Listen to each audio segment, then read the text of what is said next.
ปอดพี่น้องหลอดตาข้าเจ้าได้จังใดบาทเห็ดกอแดงบึ้งเอาบาทพี่น้องได้เดี๋ยวพอมาเด้อพี่น้องเด้อเดี๋ยวค่อยเอาเบิดก่อนจังมาเห็ดกอแดงพี่น้องแดงสิริเลยกำลังพอดีนึ่ง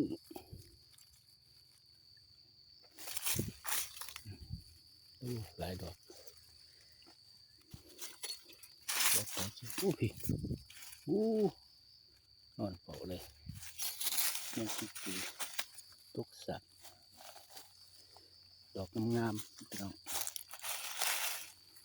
ต้องคอยเคลียร์เป็นแตกตัวเป็นเถาแล้วครับนี่โอ้ได้หลายเติบครับพี่น้องหมูเดียวนี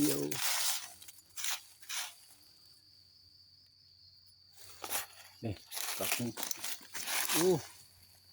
ลบตาดีขนาด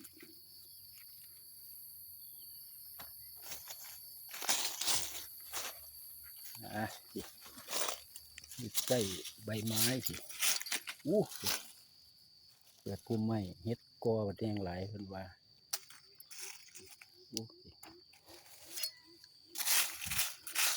นี่พี่น้องกำลังเป็นจีกันนี่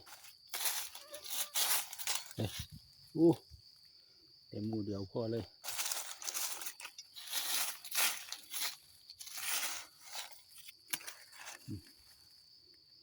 ไว้เคี้ยเจ้าเคี้ยไปเคี้ยมา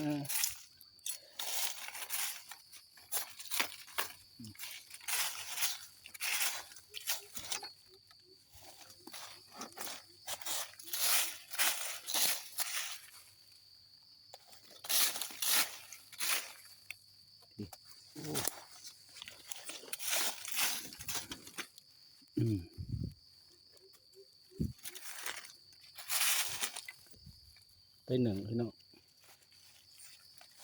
ไปนึ่งวันนี้วันพระนะไกลวัดเลยพี่น้องตัดลัง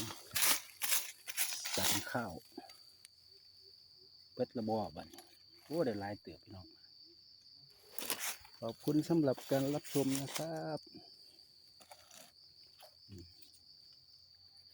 ได้หลายเติบหารอมึงอีกครับเตรียมมิจีเพื่อนพี่น้องเนาะเห็ดกอเนี่ยมูใหญ่เนี่ยเห็ดกอแดง